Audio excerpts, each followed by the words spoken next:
de nous retrouver. Nous sommes à la leçon 10. Nous continuons avec la transmission des data dans un réseau local, mais nous allons le voir dans le concept d'une comparaison entre le switch et le hub.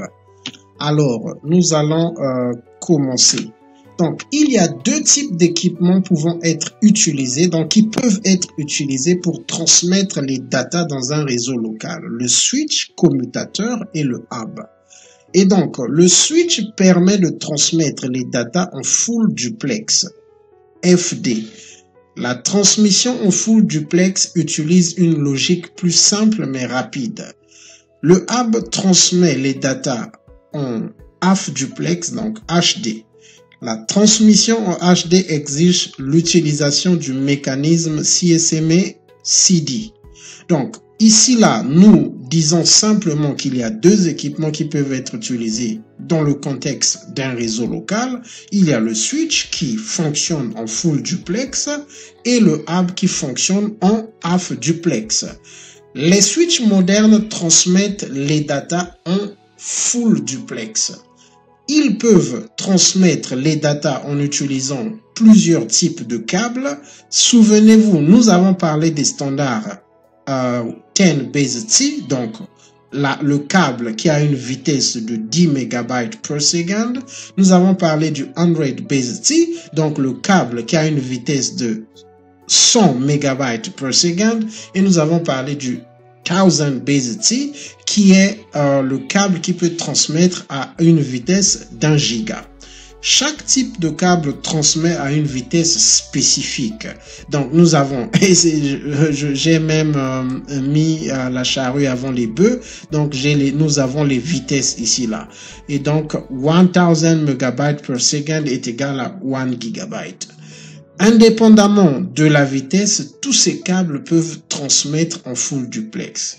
Alors, qu'est-ce que cela veut dire? Cela veut simplement dire que dans le contexte de cette topologie, ce lien peut être à 10 MB, ce lien peut être à 100 MB et ce lien peut être à 1000 MB, donc 1 giga. Toutes ces connexions, donc ça c'est une connexion, ça c'est une connexion, ça c'est une connexion. Toutes ces connexions vont fonctionner en full duplex.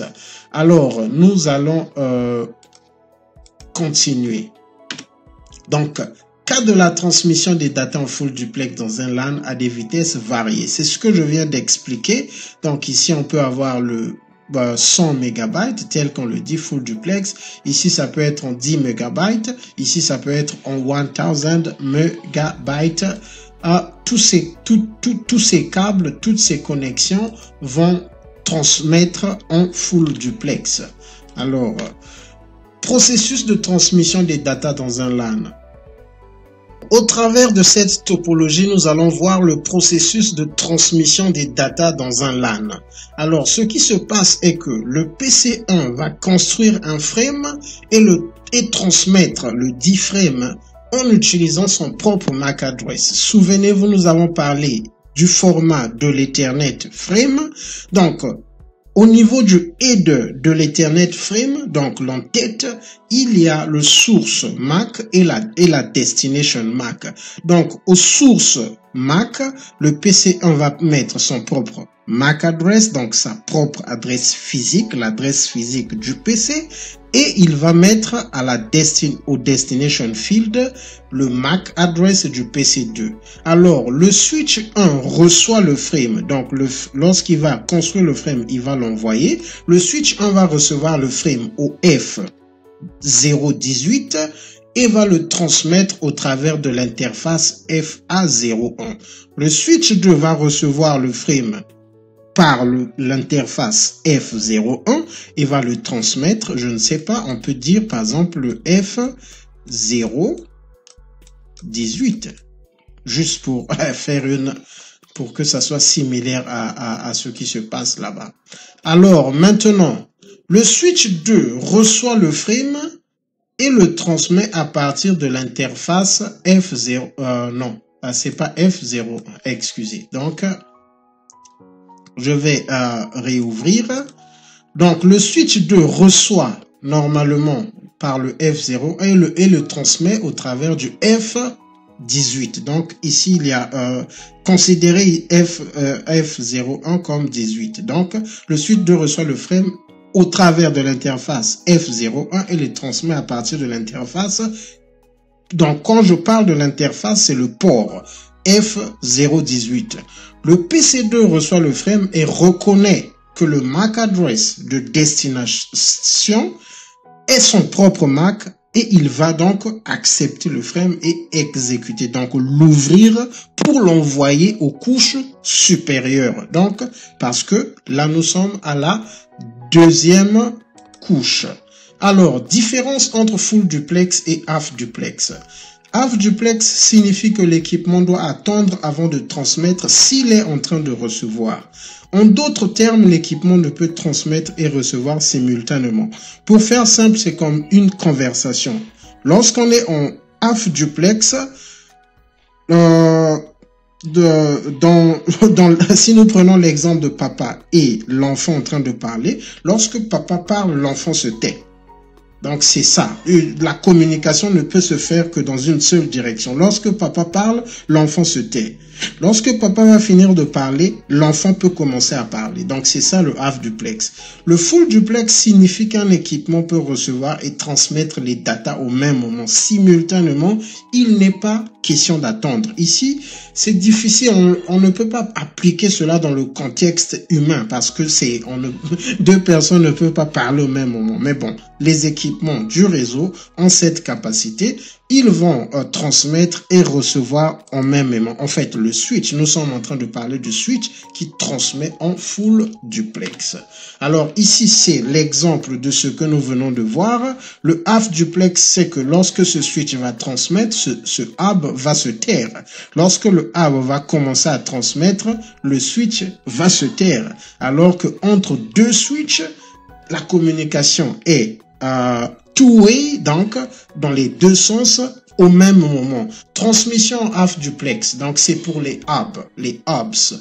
Les hubs sont des vieux équipements qui datent de l'époque où l'IEEE avait introduit le 10BASE-T en 1990. Les hubs transmettent les datas en utilisant la première couche, donc la couche physique, tandis que le switch utilise la deuxième couche, le data link. Ici, c'est très capital. Je le répète que cette partie est très capitale. Le hub transmet les datas en utilisant la première couche. Voilà pourquoi on dit que le hub est un équipement de la première couche. N'allez pas dire que le hub est un équipement de la deuxième couche. Le hub est un équipement de la première couche, tandis que le switch utilise la deuxième couche, donc le data link. De ce fait, le hub est considéré comme un équipement de la première couche. Le travail du hub est de répéter le signal électrique au travers de tous les ports interface, excepté le port recevant le data. Le hub n'a pas le concept d'Ethernet Frame ni MAC address pour décider où transmettre les données. C'est ici la différence entre les deux. Si je reviens sur cette topologie, je vais ouvrir ceci. Et donc, supposons que ce PC envoie un frame. Lorsque ce hub, parce que j'ai mis un hub ici, lorsque ce hub va recevoir ce data, il n'a pas le concept de MAC address. Ce qui fait que le switch puisse sélectionner un port par lequel il va transmettre le frame, c'est parce qu'il il est intelligent, il a le concept de MAC address. Avec 1000 équipements dans le hub, il envoie à tous les ports qui sont connectés au hub. Donc c'est ça en termes simples la logique du hub. Donc le hub n'a pas le concept d'Ethernet Frame, très important, ni MAC address pour décider où transmettre les données. La conséquence de la logique de transmission du hub est que si 2 ou 3 hubs transmettent au même moment, le signal électrique cause des collisions. Alors, qu'est-ce que cela veut dire? Ici, on nous donne l'exemple d'une connexion ici qui transmet en full duplex. Ici, pendant que le switch transmet, le PC peut transmettre. Par contre, ici, nous avons un hub.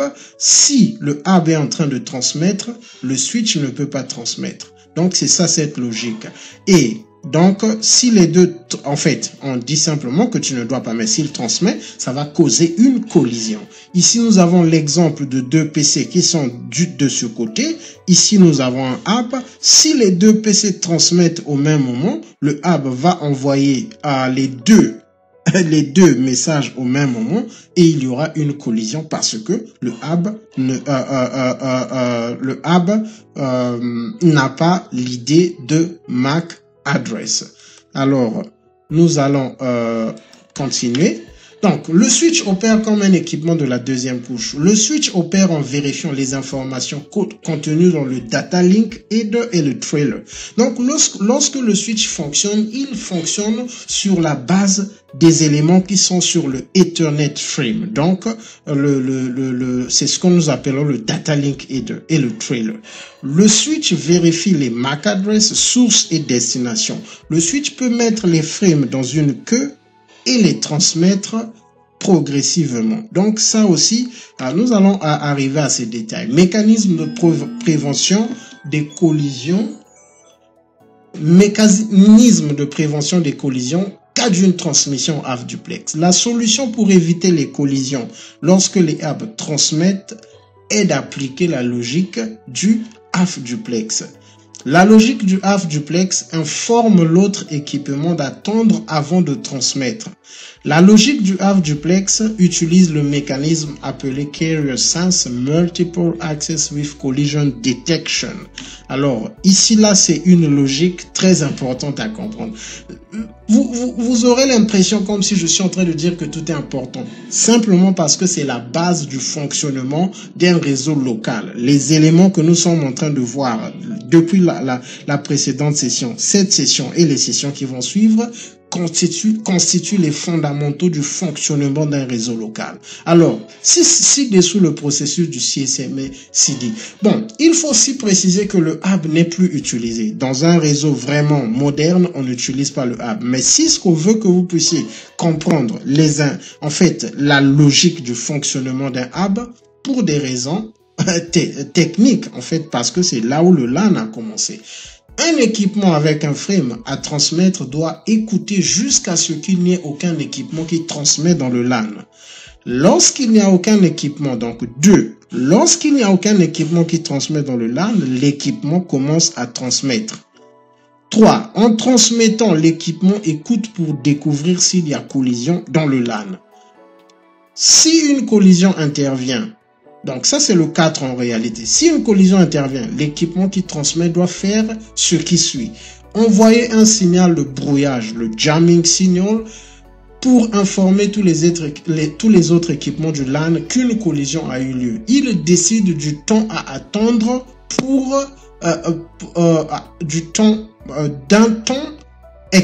il décide d'un temps pour attendre avant de retransmettre. Reprendre la première étape. Donc, pour transmettre, il repart à la première étape qui consistait à écouter s'il n'y a pas un autre équipement. Vous comprenez que ça va ralentir le processus de transmission des frames. Donc, ici, là, on nous donne un peu la logique du CSMA-CD. Donc, tel que le message arrive, channel busy, si le channel est busy, donc, yes, it's busy, back off. Donc, il n'envoie pas. Si le channel n'est pas busy, no, transmit. Ça, c'est la première étape, ok?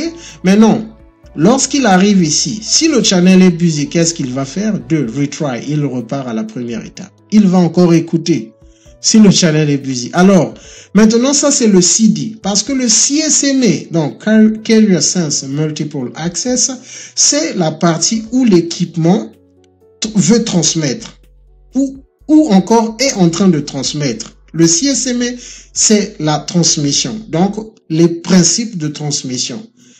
L'équipement va écouter le signal, on va écouter dans le LAN. S'il n'y a pas un équipement qui transmet, il le transmet. Donc, channel busy, no, il transmet. If the channel is busy, donc, yes, et the channel is busy, back off. Il ne transmet pas, il repart à la première étape pour encore écouter. Donc ça, c'est le CSMA. Maintenant, le CD c'est lorsqu'il y a la collision. Collision detection, c'est lorsque l'équipement est en train de transmettre, il va écouter pendant qu'il est en train de transmettre. OK, s'il y a collision, yes, collision back off, il repart encore au CSMA. Donc, il va back off s'il y a collision, parce que s'il y a collision, ce qui va se passer, c'est que les frames sont détériorés. Les frames sont détériorés, donc il va repartir au CSMA, donc à l'étape où il va écouter. Et donc, s'il n'y a pas de collision, ça veut dire que, donc, lorsque il est à cette étape, il n'y a pas eu de collision au CSMA, il a transmis le message. Ça ne s'arrête pas là. Il va continuer à écouter s'il y a collision. S'il n'y a pas de collision pendant qu'il est en train de transmettre, ça veut dire que le message est parti en bon état. Done. OK. Maintenant, si le message est détruit, back off, retry, il repart au CSMA. Alors, ici, je pense que c'est la même chose. La station écoute pour les activités dans le LAN, detect activity, no. Ça veut dire que s'il n'y a pas d'activité, il transmet. Et s'il y a des activités, il attend, il répète. Donc, c'est le même tableau. Detect collision, ça c'est le CD. Donc, transmission, s'il n'y a pas de collision, transmission complete. S'il y a collision, il repart. Donc, c'est une boucle lorsque l'équipement fonctionne en half duplex. En fait, lorsque l'équipement fonctionne en half duplex, il doit respecter la logique du... c'est ce tableau qui va expliquer. Parce que le hub n'a pas la logique du CSMA-CD. OK? Le hub n'utilise pas la logique du HD. Il ne fait que répéter le signal. Donc, ici aussi, il faut comprendre. Le hub n'a pas la logique du CSMA-CD. Ce sont les PC et les switches, donc les équipements qui sont connectés au hub, qui ont la logique du CSMA-CD. Donc, ça veut dire que le PC... Si le PC veut transmettre, il va écouter. S'il n'y a pas un autre équipement qui transmet, il transmet. CSMA. Si le message arrive à partir, donc est transmis, il va écouter. Pour écouter s'il y a collision ou pas. CD. OK? Donc, ça, ce sont des éléments importants. Le hub n'a pas la logique du half duplex ou de CSMA-CD. Le hub, on l'appelle un dumb device, c'est-à-dire un device, excusez-moi le terme, idiot. Ça veut dire que lui, il ne fait que répéter le signal. Il ne fait que répéter le signal. Et voilà pourquoi ce sont les autres qui doivent essayer de mettre un peu de l'ordre. Donc, les équipements qui sont connectés au hub. Donc, Ethernet Shared Media and Ethernet Point-to-Point. Le terme Ethernet Shared Media fait référence au hub. Requiert le mécanisme CSMA-CD et partage la bande passante bandwidth. Les frames doivent être transmis en respectant la logique du HD, nous venons de le voir. Le terme Ethernet Point-to-Point fait référence au LAN fonctionnant avec un switch. Dans ces LAN, chaque connexion physique fonctionne indépendamment des autres. Les frames peuvent être transmis en full duplex. Donc, ce que cela veut dire, c'est que cette connexion est indépendante de cette connexion, elle est indépendante de cette connexion, elle est indépendante de cette connexion. Donc, en d'autres termes, chaque connexion est indépendante de l'autre. Par contre, dans le hub, toutes ces connexions qui sont connectées au hub dépendent dépendent de la logique qui fait fonctionner le hub, du fait qu'ils doivent attendre. Donc, les équipements qui sont connectés au hub doivent attendre. Donc, c'est un shared media. Ils partagent le média. Donc, ici encore, c'est un peu la logique du shared media. Ça veut dire que lorsque tous, ils sont dans la logique du half duplex, ils sont en train de partager le média. Carrier sense multiple access with collision detection. En fait, le hub ressemble à ça. C'est vrai à l'équipement. Chaque équipement est connecté, mais tous partagent le même média. Ils partagent. Souvenez-vous, lorsque nous avons parlé de média, c'est le câble. Donc, logiquement, les équipements qui sont connectés à un hub partagent le même média, parce que le hub n'a pas de logique de MAC address pour séparer les trafics. Donc, tous, ils sont considérés comme en train de partager le même média. Donc, as devices, collision. Donc, plus nous ajoutons les équipements dans plus nous connectons les équipements sur un même hub, on aura plus de collisions. On aura des problèmes de bandwidth, ça va le réduire. On aura le delay, on aura les congestions parce que lorsque un équipement, il y a collision, ils doivent répéter, ils doivent renvoyer le message. Donc, c'est un peu ce que cela veut dire. Donc, ici, on compare le hub qui fonctionne en half duplex avec la logique CSMA. Pas le hub qui applique le CSMA-CD, mais en fait, les équipements qui sont au connecteur hub appliquent la logique du CSMA-CD. Donc, il y a le Unidirectional Data Flow. Donc, le trafic ne peut partir que dans un sens. Higher Potential of Collision. Il a une forte potentialité de collision. Le Hub's Connectivity, One-Way Pair, Shared Collision Domain. Ils partagent le même collision. Lower Effective Throughput. Throughput, c'est le bandwidth. Ça veut dire que si c'est 100 mégabytes, et donc, ils vont tous se partager le même bandwidth. Donc, par contre, le switch, il y a le point-to-point only attached to the dedicated switch port. Donc, chaque équipement qui se connecte au switch est dans son propre domaine de collision. Nous allons voir ces détails après. Requires full duplex support on both ends. Donc, il doit avoir le full duplex. Collision free. Collision detect circuit disabled. Two wire pair. Alors, nous sommes à la fin. Failure will never overtake me if my determination to succeed is strong enough. Là, l'échec ne va pas prendre contrôle sur vous. Donc, l'échec ne pourra jamais vous faire tomber si vous avez une détermination très forte pour arriver à atteindre vos objectifs. Nous sommes à la fin de cette session. Si vous avez aimé, je vous prie d'aimer cette session, de partager notre page. Si vous n'êtes pas déjà abonné, souscrivez à notre page. Nous vous remercions, je vous remercie. Nous nous retrouvons lors de la prochaine session pour continuer avec un lab où nous allons mettre en pratique les concepts que nous avons vus. Merci.